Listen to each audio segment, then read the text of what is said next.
The Citroën C5 is the first product from the PSA Peugeot-Citroën Group in India. Well, if you now consider the new merged entity of Stellantis, then Jeep and Fiat have been here, of course. But either way, this is a big deal. So it's a really important time, the first product from a new brand in our market. Always exciting, and that's why today we will give you a very comprehensive look at the car. We'll tell you how it drives. And Sahil's here with me because he's also going to give you a lowdown on all the tech that's on board, right, Sahil? Yep. So, excited? Yes, very excited. The first thing, of course, that we have to do though is to tell you how to pronounce the name of this brand. You want to take a shot? Citroën? Try again. Citroën. You just said the same thing twice. One more time. Come on. Citroën. Okay, this is going to keep happening here amongst us in the car and bike team, and then for all of you out there as well. Citroën is right. Now, if you're French, you'd say Citroën, but yeah, you know what? It'll take a little getting used to. The pronunciation is not why you tuned in, so let me tell you all about the C5 Aircross. To dispel all assumptions, the C5 sits not in the Creta segment, but actually competes with the Tucson. Oh, and Aircross is a name attached to all Citroën SUV models. Why? Let's just say the French can be quirky.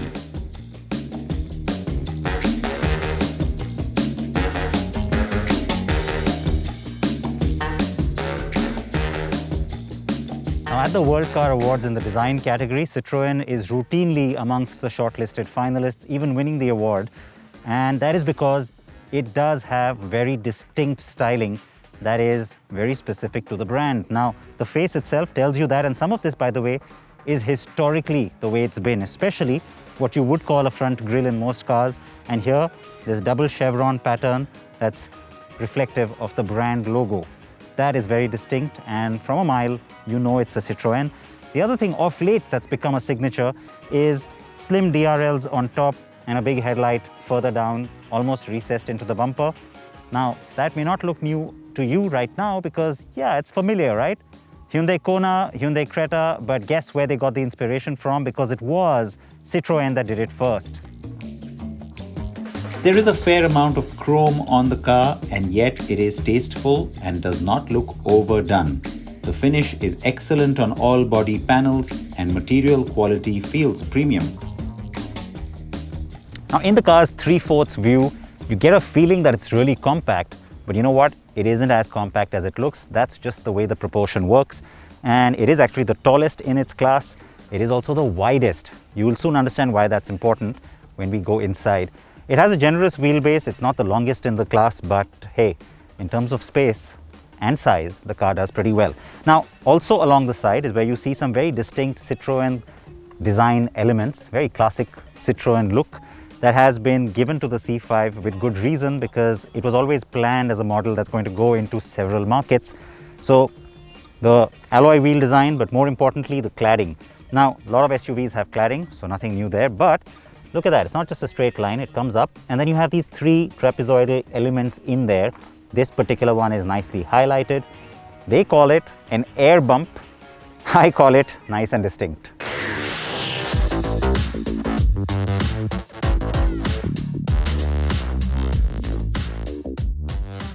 At the back, the boot implies space, and inside, the cargo space is generous too. In fact, it is also the largest in its class at 580 liters with the second row pushed back. The higher variant gets an electric tailgate which can be operated by waving your leg below the bumper.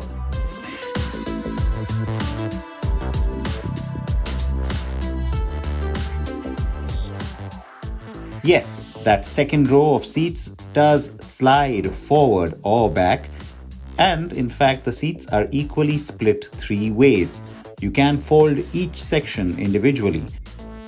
The seats are a huge focus area also for their cushioning and sense of comfort. The three-way split might make each individual seat feel a bit narrow to some though. But it is nice to have the feel of individual seats instead of a bench. And yes, 3-point seat belts for all three rear occupants. On safety, the C5 is loaded and everything is standard across the two variants. 6 airbags, ISOFIX child seat mounts, ABS, ESP, hill hold and descent, traction control, parking sensors front and back, a reverse camera, electric, parking brake, blind spot warning, and a lot more makes this well stacked on safety. The C5 has a 4-star crash rating from Euro NCAP, and hopefully the Indian built one emulates a similar high standard. I told you this is the widest car in the segment, and you get a sense of that inside the cabin. In fact, this is the Feel variant, which is the lower of the two.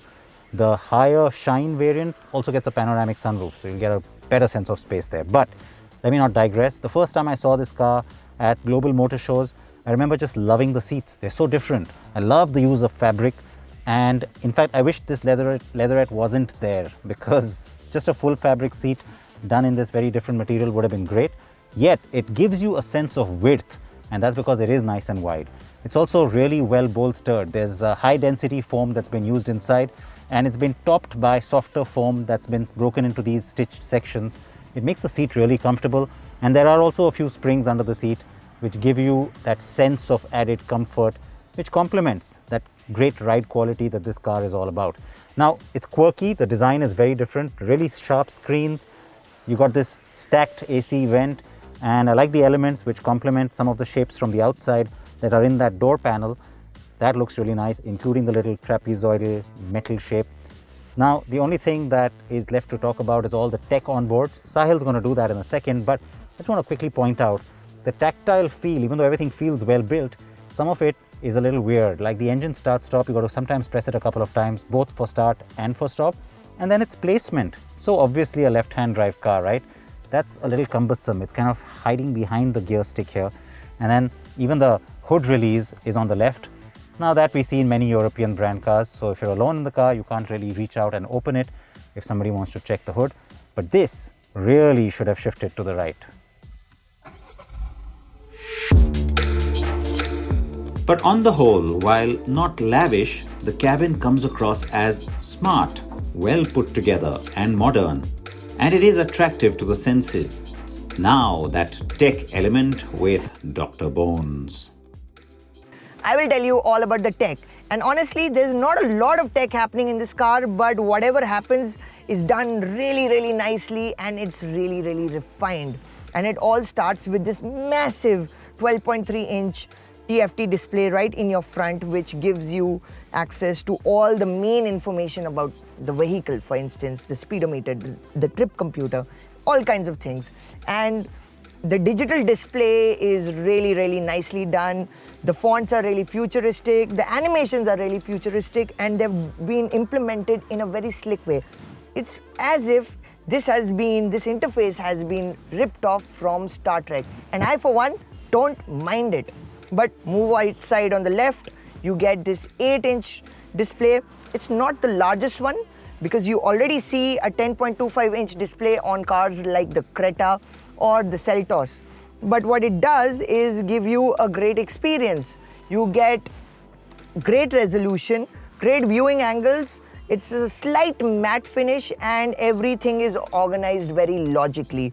You get usual features like Apple CarPlay and Android Auto, and the implementation is done very, very nicely. You also get these additional capacitive buttons which are like shortcuts to enter certain functions. For instance, this is for music, this is for air conditioning, this is for navigation, this is for the main car functions, this is for Apple CarPlay, basically phone mirroring, and this is for the home screen like on an Android smartphone.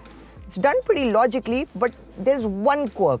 especially when you go into CarPlay or Android Auto, then you don't get a big interface touch point inside the screen itself to go back to the home screen. So you have to be dependent on this small capacitive button, which you may or may not hit because there are no haptics out here. Overall, a lot happening, but whatever it does well. So the fact that it is good on equipment but not jam-packed indicates the chance for aggressive pricing. I'd reckon anything that stays around the 20 to 25 lakh rupee mark for both variants would be a job well done, and will also get the right kind of attention, something a new brand needs. Coming up on CNB, we'll tell you how the Citroën C5 Aircross drives.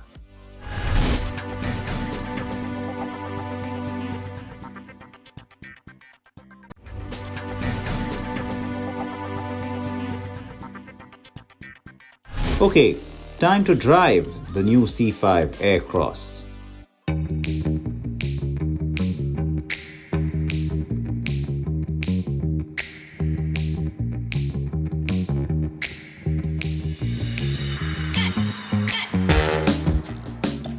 Now today's media drive is being called the comfort class drive, and you might think that's just marketing spiel, and very often it is, but I have to say that the whole focus on comfort being the USP of the C5 Aircross.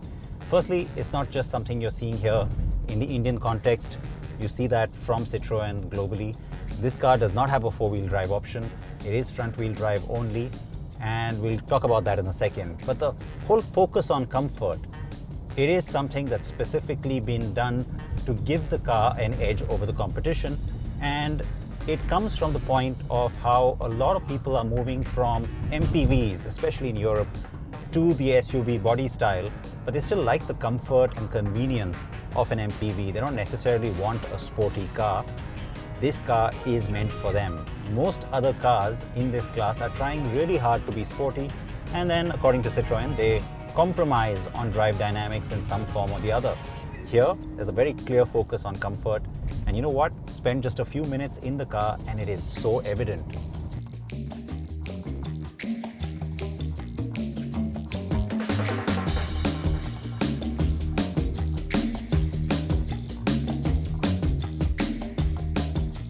So yes, the ride quality is absolutely fantastic. Now, magic carpet-like, maybe not, but broken roads, rough roads, uneven roads, undulating roads. It's not like you don't feel a thing, of course you do, but the level of what you feel as compared to other cars, this is definitely superior. You feel really cushioned, the seats are well designed and they kind of add to that. And yeah, I think the whole pitch is not just marketing spiel, it really works. So how has this been achieved? Well, in most cars, the suspension setup involves having a mechanical stop, a spring, the shock absorber, and then the same arrangement on the other side, a spring and a mechanical stop. Here, between the spring and the mechanical stop, you also have a hydraulic stop. And so what that does is, it actually limits the kind of impact that you feel inside the vehicle, because there are two further stages that are absorbing some of the undulation and not sending it up into the cabin. And you know what? I have to say, it seems really effective. The car has a very plush ride feel. Certainly does come across as best in class.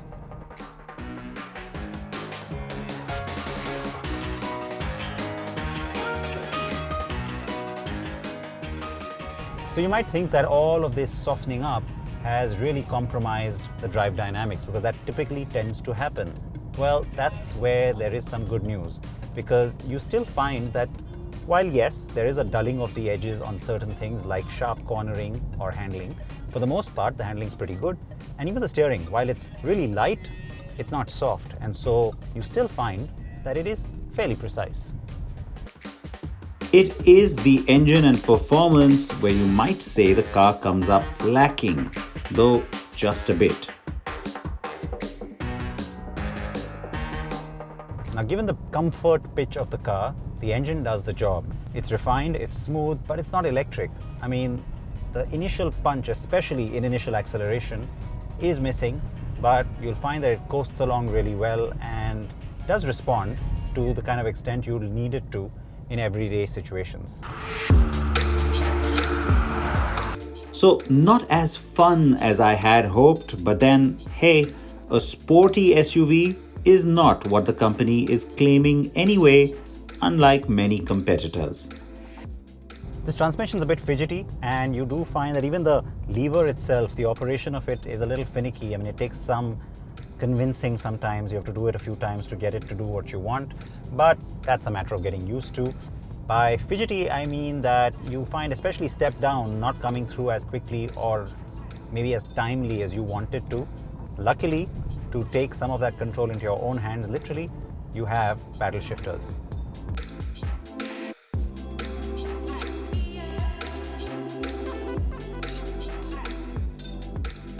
Most will find the car smooth and easy to operate, and yes, will overlook any flaws due to that impressive ride quality.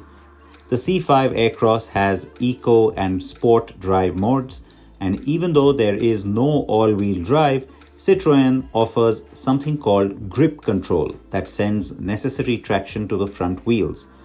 This is why it features a sand, all-terrain, and snow drive mode too.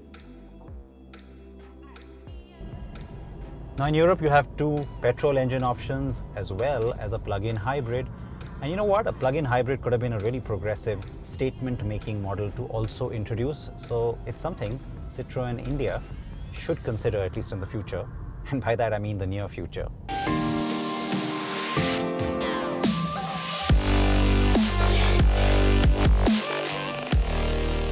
Still, the C5 Aircross is worthy of not just being the flagship model for brand Citroën, but also the right product to open the India innings with. The company plans one new model a year in India for the foreseeable future, and if this is what we can expect in terms of design, character, equipment, and drivability, then I say, bienvenue Citroën.